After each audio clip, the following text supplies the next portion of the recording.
जाते हैं तो वहीं से आप मुख्यमंत्री की पद की कुर्सी को संभाले रखें। और अब ऐसी स्थिति बनी है तो शायद यही वजह है कि दिल्ली की जनता से जब लगातार आम आदमी पार्टी ने इस पर सर्वे करवाया तो उस सर्वे में भी करीब 60 से ज़्यादा प्रतिशत लोगों ने कहा कि अगर जेल जाते हैं तो वहां से मुख्यमंत्री बने रह सकते हैं। तो पहले से तैयारी, पहले से प्रिपरेशन और पहले से समझाने की कोशिश कि परिस्थितियां चाहे कैसी हो, अरविंद केजरीवाल अगर जेल में चले जाएंगे पहले वरुण ये देखा गया था कि चाहे वो लालू प्रसाद यादव हो, जय ललिता हो या फिर खुद हेमंत सोरेन हो, जो कि हाल ही में घटनाक्रम झारखंड में हुआ, गिरफ्तारी इससे पहले उन्होंने इस्तीफा दे दिया था। इसलिए भी जरूरी था जनता के बीच में जाना। और मैं इस पर रेफरेंडम ले लेते हैं अगर गिरफ्तारी हो गई, क्योंकि मनीष सिसोदिया पहले से ही जेल में थे, संजय सिंह पहले से जेल में थे, अगर गिरफ्तारी होगी तो फिर क्या करेंगे? रवि, आप कुछ कहना चाहते हैं? मैं गणेंद्र जी से ही सवाल ले लेता हूं। गणेंद्र जी, आपके तो सबसे बड़ा चेहरा, सबसे बड़े ब्रांड, पार्टी के संयोजक, क्योंकि आम आदमी पार्टी का मतलब ही अरविंद केजरीवाल है, वही गिरफ्तार हो गए तो अब आपका भविष्य क्या है? क्या है आगे योजना है? देखिए रवि जी, मैंने पहले भी कहा है कि अरविंद केजरीवाल एक व्यक्ति नहीं है, अरविंद केजरीवाल एक विचारधारा है। और अरविंद केजरीवाल, देश के करोड़ों लोग अरविंद केजरीवाल को फॉलो करते हैं।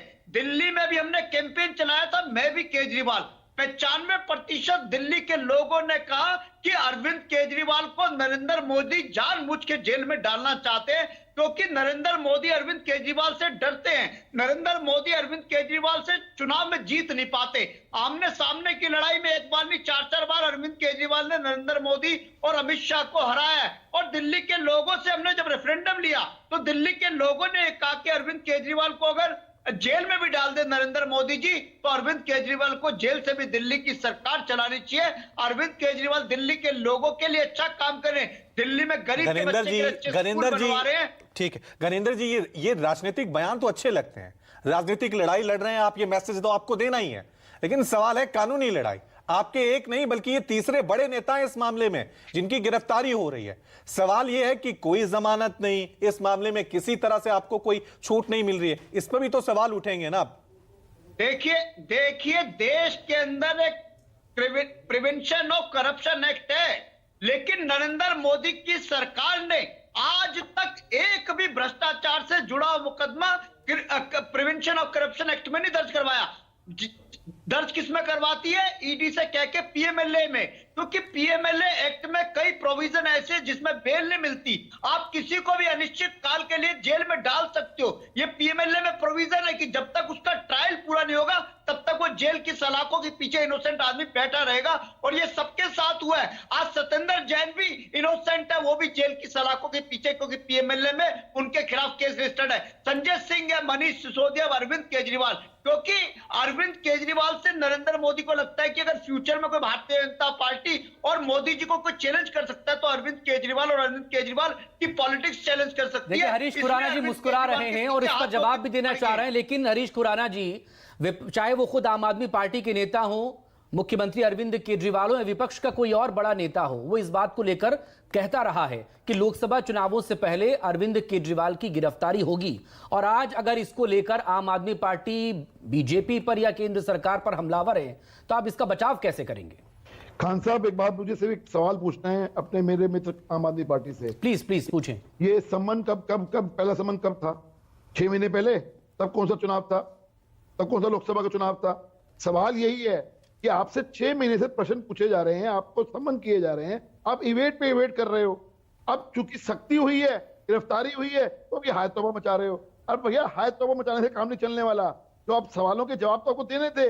5% से 12% कमीशन की गई, क्यों की गई? ये मैं नहीं कह रहा, ये अरविंद कह रहे थे, जो मनीष सिसोदिया के पीएस थे। उन्होंने बयान में कहा कि ड्राफ्ट डॉक्यूमेंट दिया गया अरविंद केजरीवाल घर पर की मौजूदगी में। 300 करोड़ का मनी ट्रेल का जिक्र सुप्रीम कोर्ट ने किया अपने ऑब्जर्वेशन में। उन सवालों के जवाब तो देने थे ना। समीर महिंद्रू को कहा गया कि विजय नायर इज माय बॉय, कहा या नहीं कहा? ऐसे सवालों के जवाब तो देने थे। और आप कह रहे हो कि कानून ईडी गिरफ्तार कर रहा है, ईडी गिरफ्तार कर रहा है, ईडी वेंडेटा पॉलिटिक्स कर रहा है। तो भैया, आप जब ये बात करते हो, आप ये भूल जाते हो कानून के तहत 14 महीने से मनीष सिसोदिया जेल में हैं। ईडी के ऑर्डर की वजह से नहीं, कानून यानी कि सुप्रीम कोर्ट के ऑर्डर की वजह से हैं। तो जब संजय सिंह जेल में है, माननीय न्यायालय के ऑर्डर की वजह से जेल में है। तो जब आप ये बात करते हो कि ईडी वेंडेटा पॉलिटिक्स कर रही है, आप कहीं ना कहीं कोर्ट का अपमान कर रहे हैं। मेरा मानना ही। नहीं, लेकिन हरीश जी इसमें सवाल आपसे बार बार पूछे जाते हैं इसमें। ये तस्वीरें हम आपको लगातार दिखा रहे हैं अरविंद केजरीवाल के घर के बाहर की, वहां पे किस तरह की हलचल है। जो कार्यकर्ता वहां पे पहुंचे हुए हैं उनको लगातार हिरासत में लेने की कोशिश राखी बिड़ला। लेकिन ये अरविंद केजरीवाल जी झुकेंगे नहीं, डरेंगे नहीं, जेल से सरकार चलाएंगे। जो एक केंद्र सरकार चाहती है दिल्ली वालों की योजनाओं को रोकना, हम दिल्ली की सरकार के माध्यम से किसी भी योजना को रुकने नहीं देंगे। माननीय मुख्यमंत्री जी जेल से सरकार चलाएंगे। क्यों जेल? सवाल यही है कि तब बहुत सारी बैठकें करनी पड़ती है मुख्यमंत्री को, बहुत अधिकारियों को मिलना पड़ता है, तब तो सरकार चलती है। जेल में कौन मिलने जाएगा? कैसे परमिशन मिलेगी? कैसे सरकार चलेगी? यही तो षड्यंत्र है कि दिल्ली के लोगों को जो फ्री बिजली में मिल रही है, जो फ्री पानी मिल रहा है, बेहतर शिक्षा स्वास्थ्य मिल रही है, यातायात के अच्छे संसाधन मिल रहे हैं, उन सब से दिल्ली के लोगों को अछूता रखने का प्रयास है। लेकिन दिल्ली की लोगों की किसी भी सुविधा को हम रुकने नहीं देंगे। देखिए, हेमंत सोरेन ने इस्तीफा दिया था। राखी जी, हेमंत सोरेन ने इस्तीफा दिया था। केजरीवाल इस्तीफा देंगे? क्या निकले? नहीं निकले। ये सीधे तस्वीरें अरविंद केजरीवाल के घर के बाहर की हम आपको दिखा रहे थे। राखी बिड़लान वहां पे लगातार अब आरोप लगा रही हैं बीजेपी पे, केंद्र सरकार पे, कि जो दिल्ली सरकार ने योजनाएं चलाई थी उनको रोकने की कोशिश, ये मैसेज आम आदमी पार्टी की तरफ से लगातार दिया जा रहा है। हमारे साथ तमाम मेहमान भी बने हुए हैं। हरीश खुराना जी, लेकिन सवाल आपसे लगातार ये पूछा जा रहा है कि आप कह रहे हैं ईडी की ये कार्रवाई है, कानूनी कार्रवाई, लेकिन ये सिलेक्टिव नहीं हो रहा है क्या? हेमंत विश्वा शर्मा, इस पूरे मामले में अजीत पवार, नारायण राणे, ये वो तमाम लोग हैं जो ईडी इनके खिलाफ कार्रवाई करती है, लेकिन जैसे ही बीजेपी में शामिल होता है कोई गिरफ्तारी नहीं, कोई किसी तरह से कोई कड़ा एक्शन नहीं। ये सवाल तो पूछे जाएंगे ना। ईडी की कार्रवाई हो रही है, हो सकता है वो सही हो सकता है घोटाले हो, लेकिन सिर्फ सिलेक्टिव क्यों खुराना साहब? रवि जी, 350 करोड़ रुपए के अगर घर से पकड़े जाए कांग्रेस के एमपी से, तो क्या कार्रवाई नहीं होनी चाहिए? आपके मैं जनता से पूछता हूं, जनता के विवेक से पूछता हूं। तृणमूल कांग्रेस के यहाँ नेता के यहाँ पे 50 करोड़ रुपए कैश पकड़ा जाए, उसमें कार्रवाई ना हो, कानून ये पूछता है। और आप जिन लोगों के आप नाम ले रहे हो, मुझे एक नेता का नाम बताइए उनके खिलाफ केस बंद हो गया हो, मुझे बताइए ना। सवाल यही है कि भैया मेरे नहीं, सवाल तो खुराना साहब यही है ना। ठीक है, संबित पात्रा कुछ बोल रहे हैं, पहले उनको सुन लेते हैं।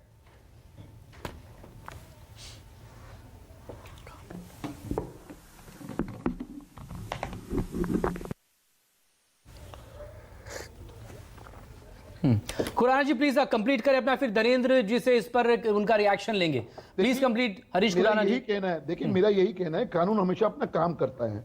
अगर आपको प्रॉब्लम है ईडी से, आपको लगता है कि सिलेक्टिव है, जाइए ना माननीय न्यायालय के अंदर, जाइए वहां पे। अब ये लोग तो गए थे ना अपने डिफेंस के लिए, ये तो कहते थे हम तो भगत सिंह की वंशज हैं, हम तो गिरफ्तारी से डरते नहीं है। पिछले 3 दिन से जिस प्रकार से कानून में अब न्यायालय के आगे जाके प्रोटेक्शन मांग रहे थे, वो क्या दिखाता था? इनका कहना कुछ होता है, करना कुछ और होता है। अब ये नई तरह की राजनीति की बात कर रहे हैं, हम जेल से सरकार चलाएंगे। अरे गजब है भाई, आज तक हिंदुस्तान के अंदर कभी आपने सुना है कि जेल से सरकार चलेंगी? अब फाइलें जेल में जाया करेगी क्या? सवाल ये है। देखिए, ये आए थे नए ड्रामा हो रहा है, उसे देख रहा है। अगर मुझे एक वाक्य में कहना पड़े अरविंद केजरीवाल के घर के बाहर क्या हो रहा है, तो मैं कहूंगा it is celebration of corruption. जश्न भ्रष्टाचार बनाने की कोशिश आम आदमी पार्टी के नेता और आम आदमी पार्टी के कुछ मंत्री कर रहे हैं। ये कोई पहला केस नहीं है। बोए पेड़ बबूल का तो आम कहां से खाए, करे घोटाला शराब का तो आराम कहां से पाए। ये शराब के घोटाले का विषय है, और कौन सी कोर्ट तक शराब का घोटाला नहीं पहुंचा है? कौन सी ऐसी एजेंसी है जिस एजेंसी ने इस घोटाले की जांच नहीं की है? और कौन सा ऐसा दिल्ली वासी है, कौन सा ऐसा हिंदुस्तानी है जो इस विषय के तथ्य से, इस विषय के फैक्ट्स से अनभिज्ञ है? हर व्यक्ति जानता है कि प्रश्न कोई आज से पूछा नहीं जा रहा है। विगत 3 वर्षों से अरविंद केजरीवाल जी से आम आदमी पार्टी से सवाल पूछे जा रहे हैं। सवाल नंबर 1, अगर आपकी एक्साइज पॉलिसी इतनी अच्छी थी जैसा कि आप बता रहे थे, तो आपने एक्साइज पॉलिसी को क्यों रद्द किया? क्यों उसे रद्द किया गया, इसका जवाब आज तक नहीं मिला। आपने कार्टेलाइजेशन शराब के पूरे तंत्र में कैसे आप लेके आ सकते थे? आपकी खुद की एक्साइज डिपार्टमेंट ने आपसे कहा था कि एक्साइज की पॉलिसी उचित नहीं है, शराब का कारोबार सरकार के हाथ में ही रहना चाहिए, प्राइवेटाइजेशन नहीं होना चाहिए। आपने उसे रद्दी के टोकरी में क्यों फेंका? खुद के सरकार के बड़े विभाग द्वारा दिया हुआ जो एडवाइस था उसे क्यों नहीं माना? ब्लैक लिस्टेड कंपनी को आगे बढ़ा करके अपने यारों को, अपने दोस्तों को ठेका देने का काम क्यों किया? सबसे बड़ा प्रश्न उठता है, पहले 5% कमीशन दिया जाता था, आपने बढ़ा करके 12% कमीशन किया और बैकडोर कमीशन जो 7% की अधिक कमीशन थी वह आपने ब्लैक मनी के रूप में रिसीव किया। क्या दिल्ली की जनता समझती नहीं है? क्या हिंदुस्तान की जनता इन बारीकियों को जानती नहीं है? विजय नायर कौन था? आज रिकॉर्डेड स्टेटमेंट है, स्टेटमेंट्स हैं ईडी के पास, सीबीआई के पास, उन तमाम जांच एजेंसियों के पास जिन लोगों ने कई करोड़ रुपए किकबैक के रूप में रिसीव किया और रिसीव करके इसको कहां कहां ठिकाने लगाया, किस बैग में इन्हें लेके गया, ये सारे विषय आज पब्लिक डोमेन में है। इन सारे विषयों की जांच हुई है। 14 महीने से मनीष सिसोदिया इसी विषय में जेल के सलाखों के पीछे हैं। कोई ऐसा कोर्ट हिंदुस्तान में बाकी नहीं है जहां आम आदमी पार्टी और अरविंद केजरीवाल जी ने जाके झूठ का पुलिंदा फैलाने की कोशिश नहीं की हो, मगर उसके बावजूद किसी कोर्ट से मनीष सिसोदिया को रिलीफ नहीं मिला। संजय सिंह बड़े बड़े भाषण दे रहे थे, जेल के अंदर हैं, आज भी उन्हें रिलीफ नहीं मिला है। तथ्यों के आधार पर काम करती है कोर्ट, तथ्यों के आधार पर काम करते हैं ये जो जांच एजेंसी है। ये गेट के बाहर, घर के सामने बड़े बड़े वचन से, ड्रामा से कुछ नहीं होता है। अतसी जी कह रही हैं अरविंद केजरीवाल एक व्यक्ति नहीं है।